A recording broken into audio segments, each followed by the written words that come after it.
आज हम लोग एनसीईआरटी गणित क्लास 11 का मैथ पढ़ने जा रहे हैं कि पहला चैप्टर में है समुच्चय यानी सेट, जिसे हम लोग अंग्रेजी में सेट भी कह सकते हैं।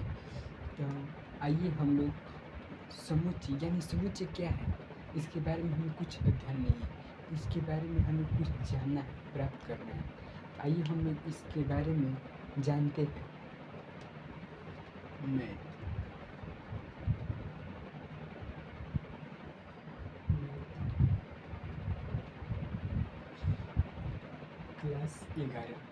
क्लास 11 का हो गया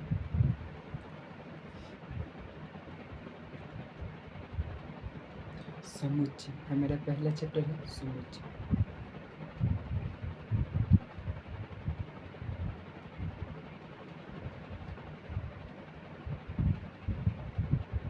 समुच्चय जिसे हम लोग अंग्रेजी में उसे क्या कर सकते हैं, सेट।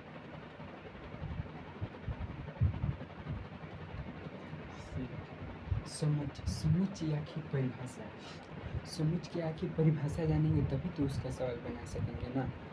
तो हम लोग आज समुच्चय के परिभाषा और उसके बारे में कुछ गहरी से अध्ययन करेंगे।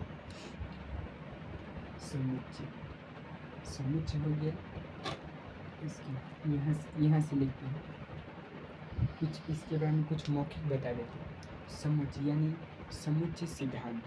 इसे समुच्चय सिद्धांत, या कोई पूछे समुच्चय क्या है या समुच्चय सिद्धांत क्या है तो लिखें, बोल सकते हैं आप, समुच्चय सिद्धांत का खोज जॉर्ज कैटर्न ने किया था और सुपरिभाषित वस्तुओं के संग्रह को समुच्चय कहते हैं। अर्थात सुपरिभाषित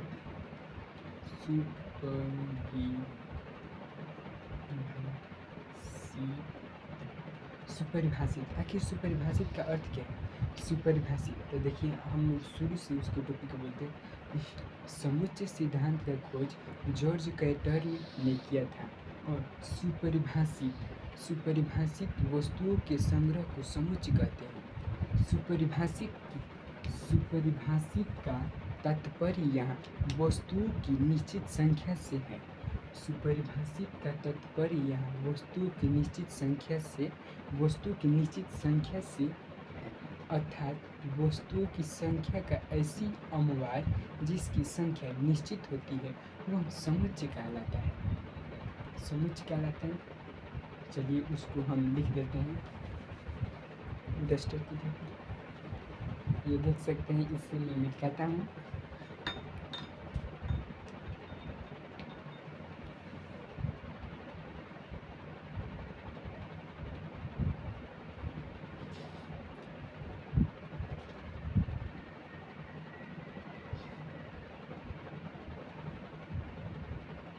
समुच्चय सिद्धांत का खोज जॉर्ज कैटर्न ने किया था।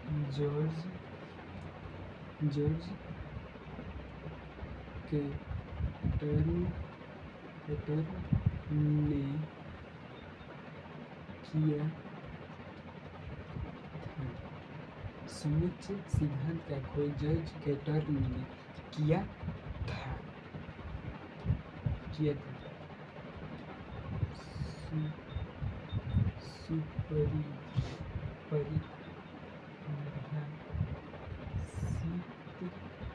सुपरिभाषित वस्तुओं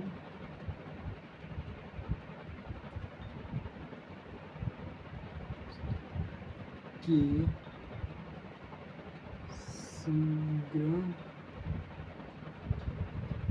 को समुच्चय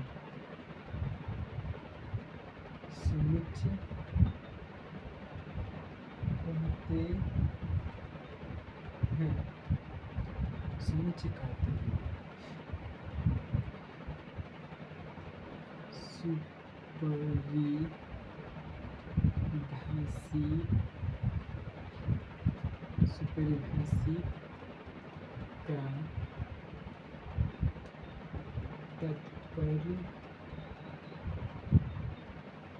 सुपरिभाषित का तात्पर्य यहाँ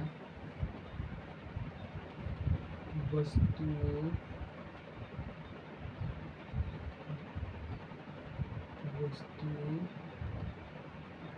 की निश्चित संख्या से है, अर्थात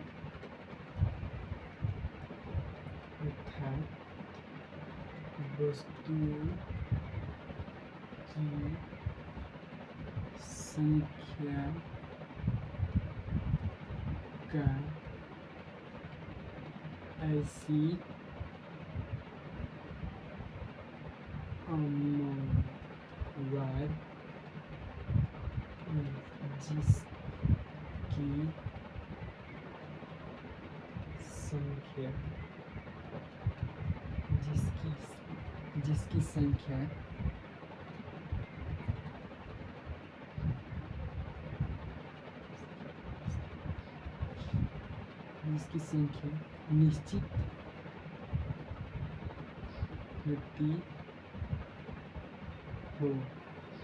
जिसकी संख्या निश्चित होती हो, वह समुच्चय कहलाता है। वह चाहे और एक भाषा में कह सकते हैं, जिसकी संख्या निश्चित हो वह समुच्चय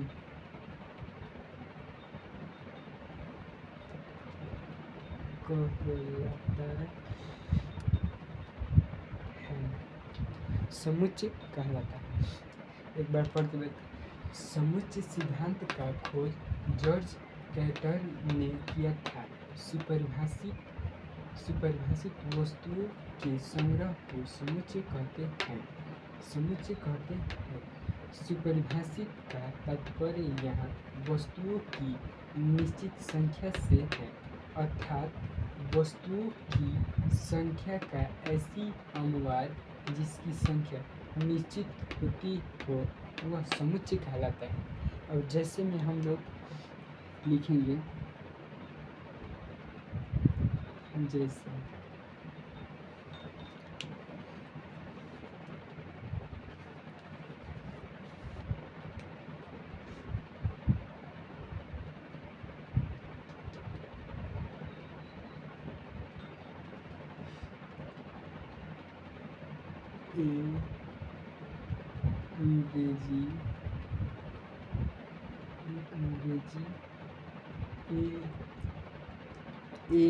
अंग्रेजी वर्णमाला का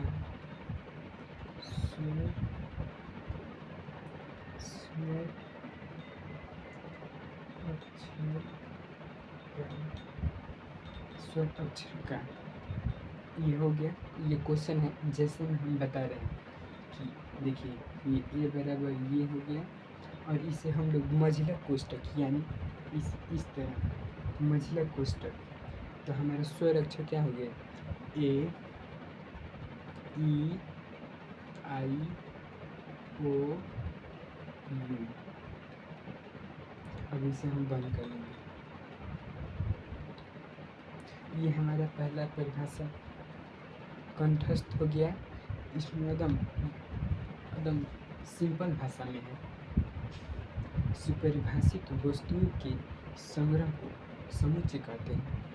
अब थोड़ा सा अपनी भाषा में बोल सकते हैं। आज के लिए इतना।